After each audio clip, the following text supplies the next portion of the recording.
I'm going to show you guys a few different configurations for your mouse, mousepad, keyboard, and monitor. And I'll also go over the difference between like wrist and arm aiming, and I'll show you guys how you can start arm aiming if you're not doing that already. A common technique people use is wrist aiming. So that's simply where your wrist is anchored at the edge of the desk, and this becomes your range of motion. So that works well for high sensitivities, but it just does not compare to low sensitivity arm aiming. So if we take a look at wrist aiming at 28.4 centimeters per 360, this is all we can see without lifting up and moving again. So that's no bueno. So what's arm aiming? We simply take our wrist from the edge of the desk and plonk it further up the mouse pad. So we're now resting our forearm on the pad, and we have this huge range of motion where we're using our whole arm to move the mouse. And in game, this translates to a lot of maneuverability. So if you compare that to the wrist aiming, it's a huge difference. And we're playing at a lower sensitivity, so we have a lot more control and precision when we're actually aiming.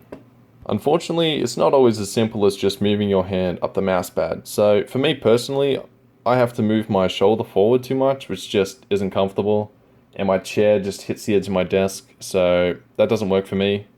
And if you have clutter or your desk isn't long enough to facilitate this, there's actually a modified version which I use, which could come in handy for you. So I'll show you that one next.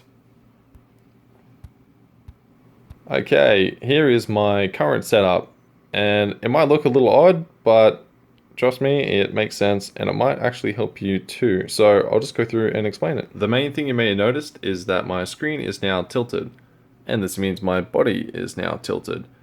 And the purpose of this is so I can fit more of my arm onto the desk. So in that previous technique, I just didn't feel like I had enough of it on the mouse pad, and it just wasn't giving me the stability that I wanted. So this one worked well for me and let me feel more grounded, and I could rest my shoulder in a more natural and comfortable position. And if desk space is an issue, it uses a lot less depth of your desk, so you might want to try this one out. And in regards to the keyboard, I've just tilted it so it kind of floats off the edge of my desk a little, but it just lines up with my mouse, with my armrest, so that's not a problem. And this setup works perfectly for me, and it might actually help you too.